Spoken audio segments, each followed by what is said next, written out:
Урматтуу кыргызстандыктар, урматтуу эл журт, өзүңүздөргө жакшы белгилүү болгондой бүгүн мамлекетибизде кайгы азап күнү белгиленген. Президентибиз тарабынан мен ар бир кыргызстандыкка, ар бир кыргыз элиме бүгүн көңүл айтамын. Ушундай кайгылуу күндөр мамлекетибиздин башынан өткөн, болуп жүргөн. Буюрса бул күндөр дагы өтөт. Бул кайгылуу күндөрдө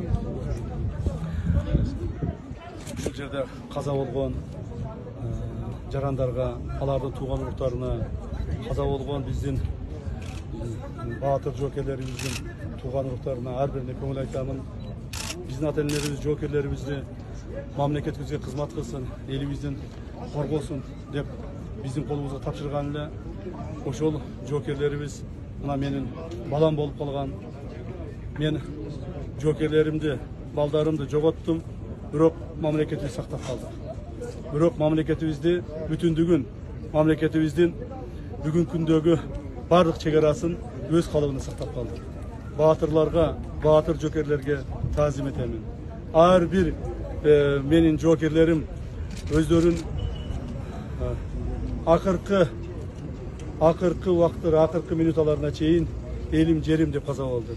Кырдаал оор жана стабилдүү, оор техникаларды чегаралардан алып кетүү процесси жүрүп атат. Коңшулар менен кошо кээ бир жерлерде өтө оор жүрүп атат. Аны да моюнга алыш керек. Комиссия түзүлгөн, комиссия иштеп атат. Буюрса ошол комиссиянын жыйынтыгы менен ушу 1-2 күн ичинде толук коопсуз болгондон кийин гана элдерибизди кайтып алып келгенге аракет кылабыз. Андан сырткары көптөгөн үйлөрүбүз жабыркаган. Бүгүнкү күндө толук эмес маалыматтардын негизинде 300ге жакын үй жабыркаган.